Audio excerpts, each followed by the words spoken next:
بسم الله الرحمن الرحيم أو زد عليه ورتل القرآن ترتيلا. Әліпби, Құран сабақтары. Ассаламу алейкум ва рахматуллахи ва баракату. Құрметті көрермендер, мінекей өздеріңізбен бірге әліпби айдары.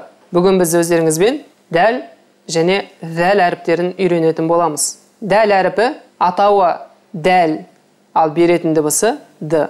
Бұл әріптің қазақ тіліндегі д әріпінен айырмашылығы, қазақ тілінде д еркін айтылса, тілдің қатысынсыз.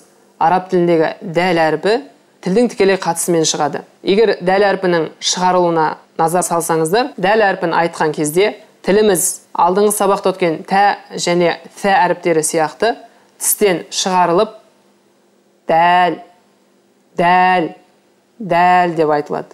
Ал екінші зәл әріпі де дәл осы дәл әріпі сияқты зәл, зәл, зәл деп айтылады. Менімен бірге айтып көріңіздер. Дәл, екінші зәл, машалла. Енді осы дәл және зәл әріптерінің жазылуына келетін болсақ, дәл және зәл әріпі дәптер жолының тек үстіңгі бөлігіне ғана жазылады. Қарап отырсаңыздар, дәл әріпі бірінші жоғарғы бөлігі, дәл үшбұрышқа ұқсап, бірінші бір қанаты, одан кейін екінші қанаты, үшінші қанаты тек қана сәл ғана көтеріледі.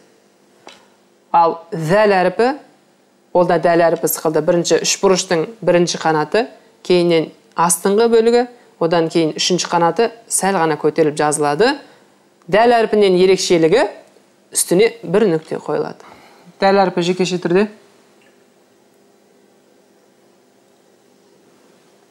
Дәл әріп сөз басында бірінші жоғарғы бөлігі, дәл үшбұрышқа ұқсап, бірінші бір қанаты, одан кейін екінші қанаты, үшінші қанаты тек қана сәл ғана көтеріледі. Сөз ортасында дәл әрпі оң жақтан сол жаққа қаратай көтеріліп, кейін дәл орта тұсынан осылай жазылады.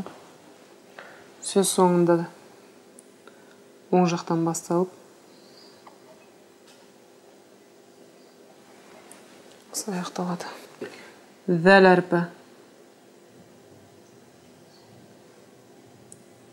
жекеше түрде.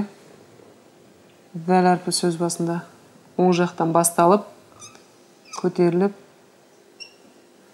кейін үстіне нүкте қойылады. Сөз ортасында зәл әріпі.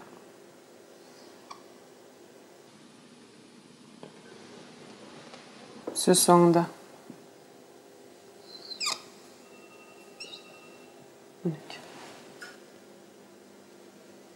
мінекей көрермен, өздеріңізге арналған әліпби айдары осымен тәмам. Аллах тағала сіздерге зор иман берсін. Ассаламу алейкум ва рахматуллахи ва баракатух.